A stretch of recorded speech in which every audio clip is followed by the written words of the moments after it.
ನಮಸ್ಕಾರ ವಿದ್ಯಾರ್ಥಿಗಳೇ. ದ್ವಿತೀಯ PUCಯ ಕನ್ನಡಕ್ಕೆ ಸಂಬಂಧಿಸಿದಂತೆ ನಿಮ್ಮ ಒಂದು ಅರ್ಧ ವಾರ್ಷಿಕ ಪರೀಕ್ಷೆಯಲ್ಲಿ ಕೇಳಬಹುದಾದಂತಹ ಸಿಲೆಬಸ್ ಅಲ್ಲಿ ಯಾವ್ಯಾವ ಒಂದು ಅಧ್ಯಾಯಗಳನ್ನ ಕೊಟ್ಟಿದ್ದಾರೆ ಅಲ್ಲಿಯವರೆಗೂ ಕೂಡ ಈ ಒಂದು ವಿಡಿಯೋದಲ್ಲಿ ಸಂಪೂರ್ಣವಾದಂತಹ ಬಹು ಆಯ್ಕೆಗಳ ಪ್ರಶ್ನೋತ್ತರಗಳನ್ನು ಕೊಡ್ತೇನೆ. ಹಿಂದಿನ ವಿಡಿಯೋದಲ್ಲಿ ಪದ್ಯಗಳಿಗೆ ಸಂಬಂಧಿಸಿದಂತಹ ಬಹು ಆಯ್ಕೆಯ ಪ್ರಶ್ನೋತ್ತರಗಳನ್ನು ಕೊಟ್ಟಿದ್ದೇನೆ. ಈ ಒಂದು ವಿಡಿಯೋದಲ್ಲಿ ಗದ್ಯಗಳಿಗೆ ಸಂಬಂಧಿಸಿದಂತಹ ಬಹು ಆಯ್ಕೆಯ ಪ್ರಶ್ನೋತ್ತರಗಳನ್ನು ಹಿಂದಿನ ವಿಡಿಯೋಗಳಲ್ಲಿ ಕನ್ನಡ ಪದ್ಯಕ್ಕೆ ಸಂಬಂಧಿಸಿದಂತೆ ಪಾಸಿಂಗ್ ಪ್ಯಾಕೇಜ್ ಹಾಗೆ ಗದ್ಯಕ್ಕೆ ಸಂಬಂಧಿಸಿದಂತಹ ಪಾಸಿಂಗ್ ಪ್ಯಾಕೇಜ್ ಅನ್ನ ಸಪರೇಟ್ ಆಗಿ ಕೊಟ್ಟಿದ್ದೇನೆ. ಜೊತೆಯಲ್ಲಿ ನಿಮಗೆ ಸಪರೇಟ್ ಆಗಿರುವಂತಹ ಎಲ್ಲಾ ಅಧ್ಯಾಯಗಳ ಪ್ರಶ್ನೋತ್ತರ ವಿಡಿಯೋದಲ್ಲಿ ಕೊಟ್ಟಿದ್ದೇನೆ. ನೀವು ಪ್ಲೇ ಲಿಸ್ಟ್ಗೆ ಹೋಗಿ ನೀವು ಬೇಕಂದ್ರೆ ಚೆಕ್ ಮಾಡಬಹುದು. ಹಾಗಿದ್ರೆ ಈ ಒಂದು ವಿಡಿಯೋದಲ್ಲಿ ಗದ್ಯಗಳಿಗೆ ಸಂಬಂಧಿಸಿದಂತಹ ಬಹು ಆಯ್ಕೆಯ ಪ್ರಶ್ನೋತ್ತರಗಳನ್ನು ನೋಡ್ತಾ ಹೋಗೋಣ. ಬಸಲಿಂಗನ ಹೆಂಡತಿಯ ಹೆಸರೇನು ಅಂತ ಇದೆ. ಬಸಲಿಂಗನ ಹೆಂಡತಿಯ ಹೆಸರು ಸಿದ್ಲಿಂಗಿ. ಬಸಲಿಂಗನಿಗೆ ಕಾಣಿಸಿಕೊಂಡಂತಹ ತೊಂದರೆ ಯಾವುದು ಅಂತಂದ್ರೆ ಅದು ಕಣ್ಣು ನೋವು ಕಾಣಿಸ್ಕೊಳ್ಳುತ್ತೆ. ಬಸಲಿಂಗನಿಗೆ ಮೊದಲು ಯಾವ ಕಣ್ಣಿನಲ್ಲಿ ನೋವು ಆರಂಭವಾಯಿತು ಅಂದ್ರೆ ಅದು ಎಡಗಣ್ಣಿನಲ್ಲಿ ಆರಂಭವಾಯಿತು. ಮುಟ್ಟಿಸಿಕೊಂಡವನು ಕಥೆಯಲ್ಲಿ ಬರುವ ಸರ್ಕಾರಿ ಆಸ್ಪತ್ರೆಯ ವೈದ್ಯರು ಹೆಸರೇನು ಅಂದ್ರೆ ಡಾಕ್ಟರ್ ತಿಮ್ಮಪ್ಪ. ಸರ್ಕಾರಿ ಆಸ್ಪತ್ರೆಯ ಬಗ್ಗೆ ಬಸಲಿಂಗನಲ್ಲಿದ್ದಂತಹ ಅಭಿಪ್ರಾಯ ಏನು ಅಂತಂದ್ರೆ ದಿಕ್ಕು ದಿವಾಳಿ ಇಲ್ಲದೆ ಹೋಗುವಂತಹ ಒಂದು ಜಾಗ ಅಂತ ಹೇಳಿ ಬಸಲಿಂಗನು ಡಾಕ್ಟರ್ ತಿಮ್ಮಪ್ಪನಿಗೆ ಏನಂತ ಹೇಳ್ಬಿಟ್ಟು ಸುಳ್ಳು ಹೇಳಿದ್ನು ಅಂದ್ರೆ ತಾನು ತಲೆಗೆ ನೀರು ಸೋಂಕಿಸಿಯೇ ಇಲ್ಲ ಅಂತ ಹೇಳ್ಬಿಟ್ಟು ಸುಳ್ಳನ್ನ ಹೇಳ್ತಾನೆ. ಬಸಲಿಂಗ ವೈದ್ಯರಿಗಾಗಿ ಅಲ್ಲಿದಾಗ ಜೊತೆಗಿದ್ದಂತಹ ರಾಜಕಾರಣಿ ಯಾರು ಅಂದ್ರೆ ಅದು ರುದ್ರಪ್ಪ. ಬಸಲಿಂಗನ ಕಾಯಿಲೆ ದೇಹದ ಮಟ್ಟದಿಂದ ಯಾವ ಸ್ತರವನ್ನ ತಲುಪತೊಡಗಿದ್ದು ಅಂದ್ರೆ ಮಾನಸಿಕ ಸ್ತರವನ್ನ. ಡಾಕ್ಟರ್ ತಿಮ್ಮಪ್ಪ ಬಸಲಿಂಗನಿಗೆ ಯಾವ ವೈದ್ಯರನ್ನ ಕಾಣಬೇಕು ಅಂತ ಸೂಚಿಸ್ತಾರೆ ಅಂದ್ರೆ ಡಾಕ್ಟರ್ ಚಂದ್ರಪ್ಪನವರನ್ನ. ಕೊನೆಗೆ ಬಸಲಿಂಗ ಯಾವುದರಿಂದ ಮುಕ್ತನಾಗಿದ್ದ ಅಂದ್ರೆ ಸುಳ್ಳುಗಳಿಂದ ಮುಕ್ತನಾಗಿದ್ದ. ಮುಂದಿನದು ವಾಲ್ಪರೈ ಅಭಿವೃದ್ಧಿ ತಂದ ದುರಂತ ಅನ್ನುವಂತಹ ಒಂದು ಗದ್ಯಕ್ಕೆ ಸಂಬಂಧಿಸಿರುವಂತದ್ದು. ಇದರ ಒಬ್ಬ ಲೇಖಕರು ಕೃಪಾಕರ ಸೇನಾನಿ ಮತ್ತು ಕೆ ಪುಟ್ಟಸ್ವಾಮಿ ಅವರು.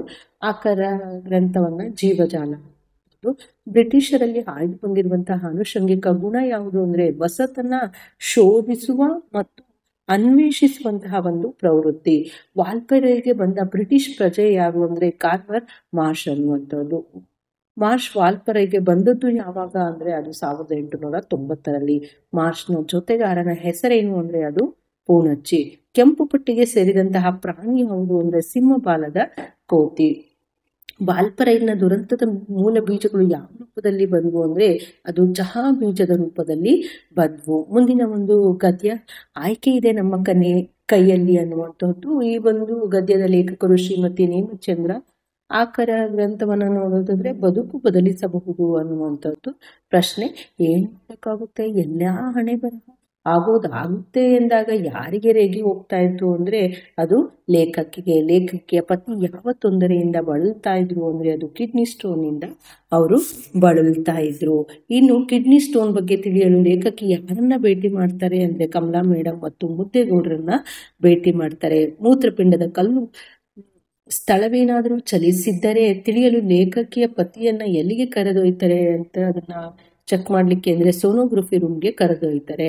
ಅದೃಷ್ಟದ ಪ್ರಶ್ನೆ ಲೇಖಕಿಗೆ ಯಾರು ನೆನಪಾಗ್ತಾ ಇದ್ರು ಅಂತಂದ್ರೆ ಅದೃಷ್ಟದ ಪ್ರಶ್ನೆ ಬಂದಾಗ ಲೇಖಕಿಗೆ ಯಾರು ನೆನಪಾಗ್ತಾ ಇದ್ರು ಅಂದ್ರೆ ಸೀತಾ ನೆನಪಾಗ್ತಾ ಇದ್ರು. ದುರಾಸೆಯ ಹುಡುಗನನ್ನ ನಿರಾಕರಿಸಿದಂತಹ ಅವರು ಯಾರು ಅಂದ್ರೆ ನಿಶಾ ಶರ್ಮಾ.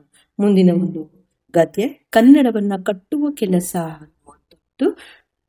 ಈ ಒಂದು ಗದ್ಯವನ್ನ ಹಾಮಾನಾಯಕರವರು ಬರೆದಿರುವಂಥದ್ದು. ಆಕರ ಗ್ರಂಥವನ್ನ ನೋಡೋದಾದ್ರೆ ಕನ್ನಡವನ್ನ ಕಟ್ಟುವ ಕೆಲಸ ಅನ್ನುವಂಥದ್ದು.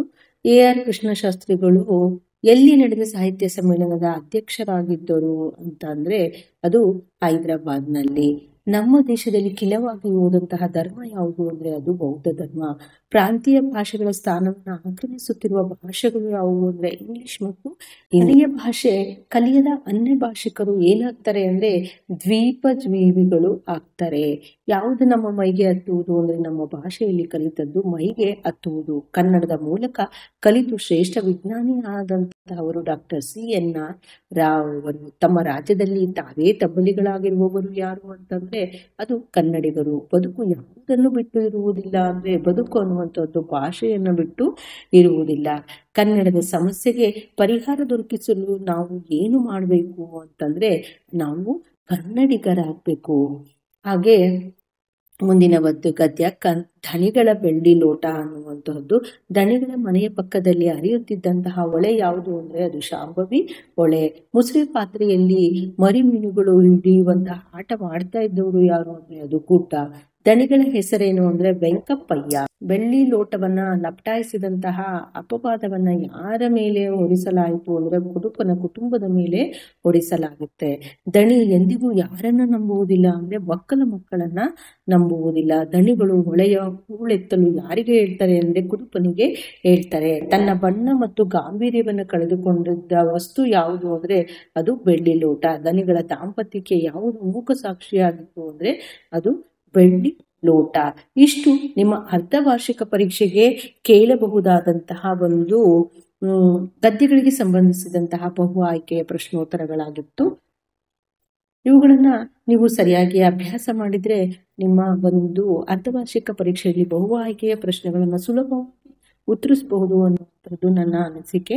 ಹಾಗೆ ನಿಮಗೆ ಪಾಸಿಂಗ್ ಪ್ಯಾಕೇಜ್ ಇದೆಯಲ್ಲ ಅದನ್ನು ಕೂಡ ನೀವು ರೆಫರ್ ಮಾಡಿದ್ರೆ ಸುಲಭವಾಗಿ ಅಂಕಗಳನ್ನು ಪಡೆಯುವುದರಲ್ಲಿ ಯಾವುದೇ ರೀತಿಯಾದಂತಹ ಅನುಮಾನ ಇಲ್ಲ.